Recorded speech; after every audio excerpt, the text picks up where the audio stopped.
From the gripping saga of Star Wars to the ancient wisdom of Stoic philosophy, the tale of Anakin Skywalker's downfall is a stark reminder of the perils of emotional attachment. Imagine loving someone so deeply that you'd risk everything, even your very soul, to prevent losing them. This was the story of Anakin Skywalker, who turned to the dark side in a desperate attempt to save his beloved Padme. But what happens when our deepest fears become reality? When the very thing we cling to slips through our fingers? Although extreme, Anakin's fear of loss is a fear many people share. And oftentimes we go to great lengths to keep the people or the things we love present in our lives. This isn't just a tale from a galaxy far, far away. It's a profound human dilemma that echoes through the teachings of Stoicism.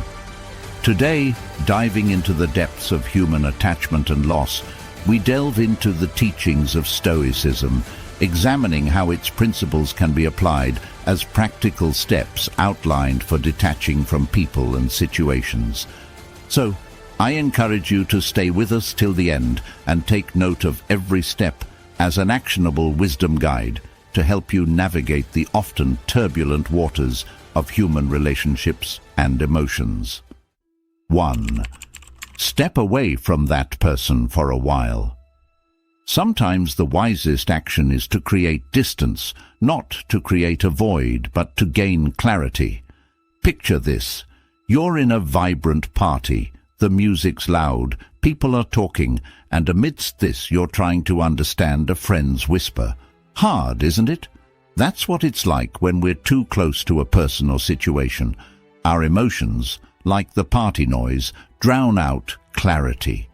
Stepping back is like stepping out of the party into a quieter space, where you can hear and think clearly. Seneca, with his profound insight, once said, "As often as you sojourn, return to yourself." This isn't just about physical space.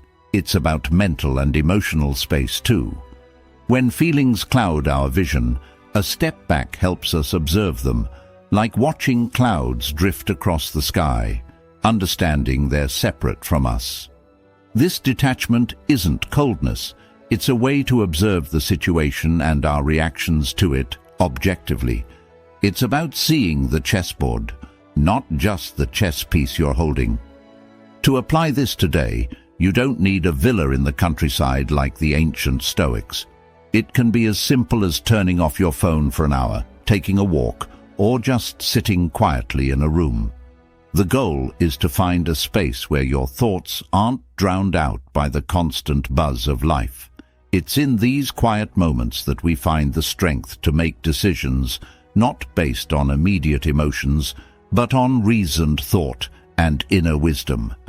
This step back is your power move, your space to breathe and see beyond the fog of the immediate. Step 2. Consider the rationality of distancing yourself. Choosing to distance yourself from someone isn't a decision made in haste. It's a thoughtful process, echoing the rationality and virtue Stoicism values. Picture your life as a journey on a boat. The people in your life are like the winds and currents. Some help you sail smoothly, while others might lead you into choppy waters. Here's where you, as the captain, need to decide which winds to harness and which storms to avoid. This decision is not about avoidance. It's about steering your life in a direction that aligns with your values and well-being. Epictetus, a Stoic who transformed his life from slavery to wisdom, often stressed the importance of choosing associations that align with our inner freedom. His life teaches us a valuable lesson. Not all who wander into our lives bring light. Some cast shadows that can dim our own shine. Reflect on your relationships as if they were mirrors. What do they reflect back to you? Joy, growth and understanding, or doubt, discomfort and dismay? Choosing to distance is not an act of abandonment. It's a deliberate choice towards self-preservation and moral integrity. Stoicism isn't about cold logic. It's about warm wisdom. It asks us to consider, does this person add to my life like a harmonious melody or disrupt it like a discordant note? As you ponder this, remember the words of Epictetus. We are not disturbed by what happens to us, but by our thoughts about what happens. It's not just about the person, but your perception of their impact on your life. Are they a chapter in your story that encourages your growth, or a footnote that distracts from your journey? Ultimately, the decision to distance yourself is about creating a life story that you're proud to narrate. It's about being true to yourself, your values, and your journey. Stoicism teaches us to embrace relationships that enrich our narrative and gently let go of those that don't. It's about crafting a life where every person and experience is a deliberate, thoughtful addition to the tapestry of your existence. Step 3. Have a chat with someone you can rely on. When the world feels like a jigsaw puzzle and you're struggling to fit the pieces together, it's time to reach out. Stoicism, while it champions inner strength, also values the power of connection. Talking to someone we trust is like finding an anchor in choppy seas. It's not about offloading our problems, but about gaining clarity and perspective. Think of it as having a co-navigator in the journey of life. Someone who helps you map out the terrain when your own compass feels a bit off. Seneca, with his deep understanding of human nature, recognized the power of shared wisdom. He compared a friend to a mirror, reflecting back not just our image, but our innermost truths.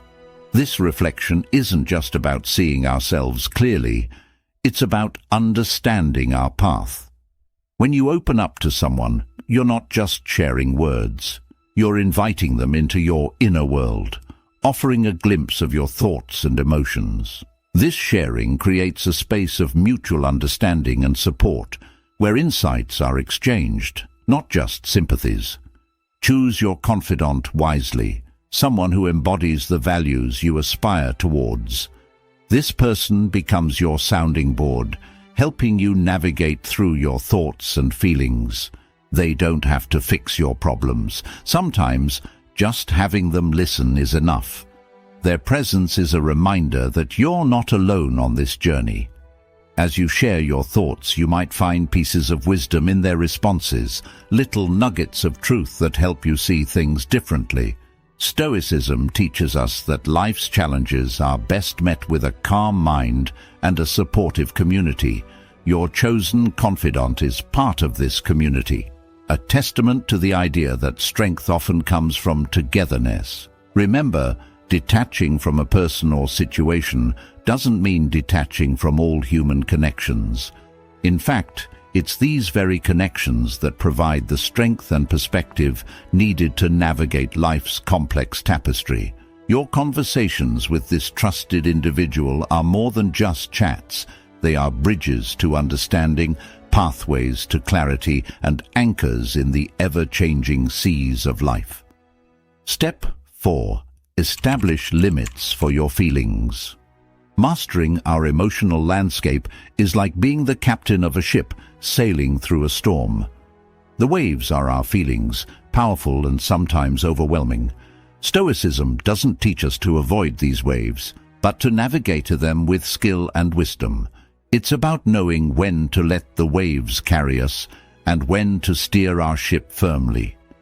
Our feelings are natural, yet without setting limits, they can sweep us away from our chosen path. The trick is to experience these waves without letting them capsize our boat. Epictetus, with his profound understanding of the human soul, reminds us that we are not troubled by things, but by the view which we take of them. This perspective is key to establishing emotional boundaries. It's like having a gatekeeper in our minds, one who acknowledges every visitor, that is, our feelings, but doesn't let every one of them take over the house, which is our inner peace. For instance, when anger knocks, we recognize it, Understand its cause, but don't let it sit at our table and dictate our actions. It's about having a conversation with our emotions, understanding their place, and gently guiding them to where they don't overshadow our reason. Practically speaking, setting limits could mean giving yourself a time limit to feel a certain way.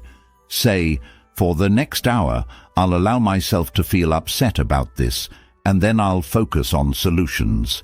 It's not about denying feelings, but managing.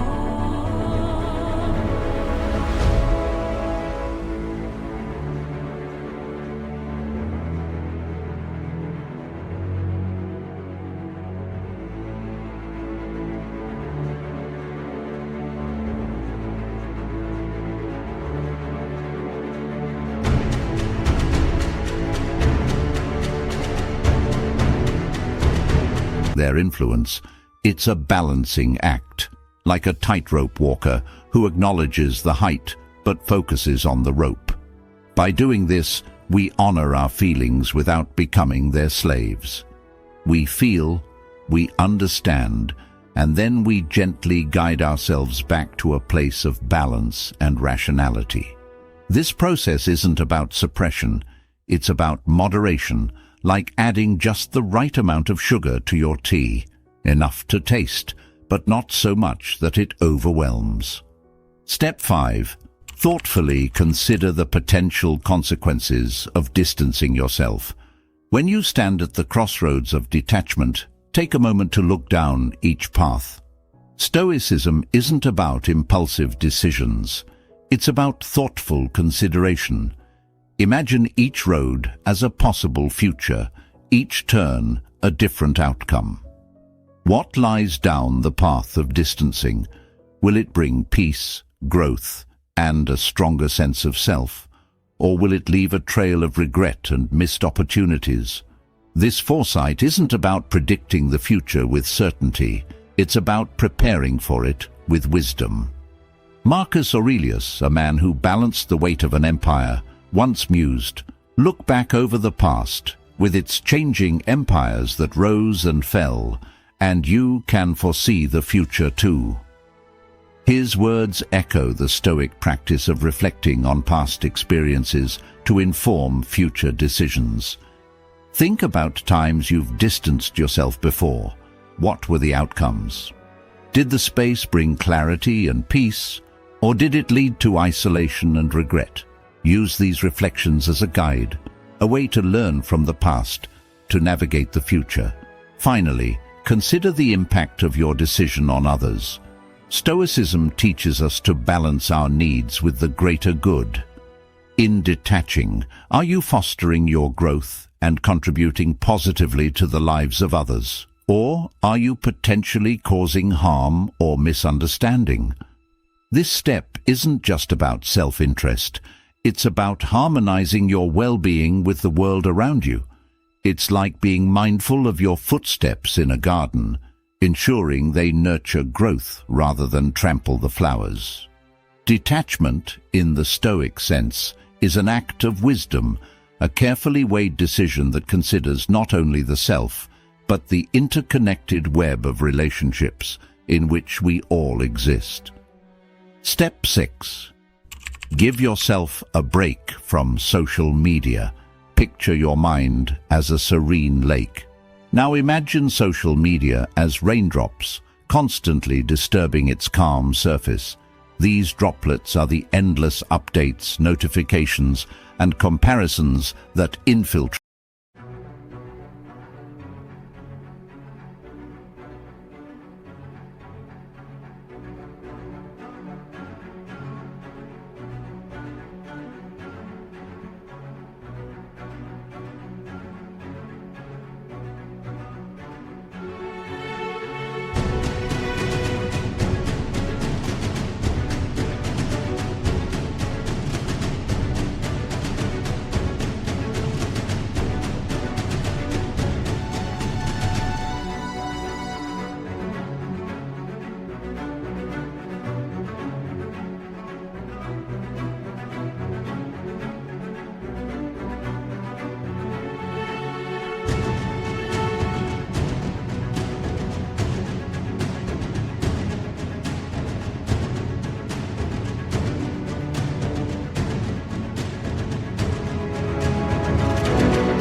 rate our peace. Stoicism, a philosophy that thrived long before the digital age, still offers timeless wisdom for managing such disturbances. Seneca, who mused on life's brevity, would likely see social media as one of modern life's many unnecessary distractions. He once wisely noted, "Life is long if you know how to use it." This step of detachment, then, is about reclaiming our time and attention, about choosing where to focus our precious energy. In the world of social media, our attention is the commodity everyone wants. By stepping back, we're not just avoiding a digital deluge. We're giving our minds the space to breathe, to think, to be. It's akin to closing the curtains on a bustling street outside your window. The noise, the hustle, the constant movement, it's all still there. But for a moment, it's not your concern. You're in your quiet room with space to reflect, to understand, to grow. This break from social media isn't an act of escape, but an exercise in self-care. It's about discerning what enriches us and what drains us. As you take this break, observe the change in your mental landscape. Do you feel calmer, more present, more aware of your own thoughts and feelings? This awareness is the heart of Stoicism, understanding what we can control and letting go of what we cannot. It's about recognizing that while we cannot stop the rain, we can choose to step under a shelter and enjoy the sound of the droplets without getting drenched. Taking a break from social media in today's world might feel like stepping off a fast-moving train. It's quiet, still, but in this stillness lies clarity. As you embark on this social media hiatus, remember Seneca's words and use this time wisely. Read a book, take a walk, write in a journal. Engage in activities that nourish your soul, not just pass the time. This break is your time to reconnect with yourself. It's your moment to remember who you are in the quiet, away from the crowd. Final step. Focus deliberately on your fundamental needs. In this final stride on the path of detachment, turn your attention inward to the core of your being. Here lies the essence of Stoicism, focusing on what truly matters for your inner growth and well-being. It's about stripping away the non-essential, the noise, the fluff, and honing in on what nourishes your soul. This isn't about material needs. It's far deeper. It's about emotional sustenance, moral integrity, and personal growth. Think of your life as a garden. What does it need to thrive? Sunlight, water, care. These are the essentials. Similarly, identify what is essential for your emotional and spiritual growth and focus on nurturing these aspects. Epictetus, born into hardship, understood the importance of focusing on what truly matters.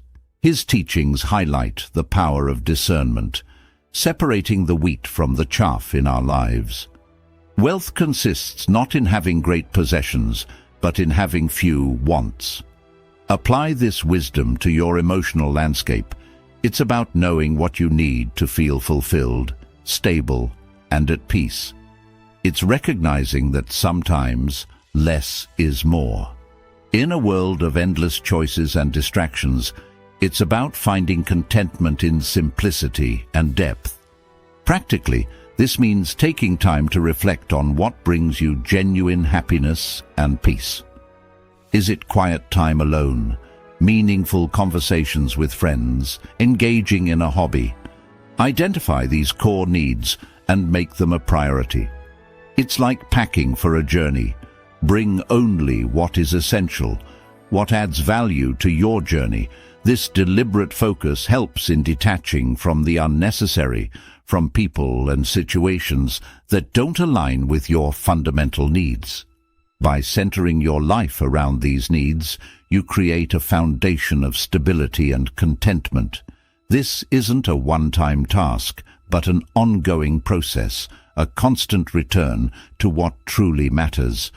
As you journey through life, Keep revisiting your fundamental needs, adjusting and realigning as you grow and evolve. This focus is your compass, guiding you through life's complexities with clarity and purpose. It's about living intentionally, not just existing.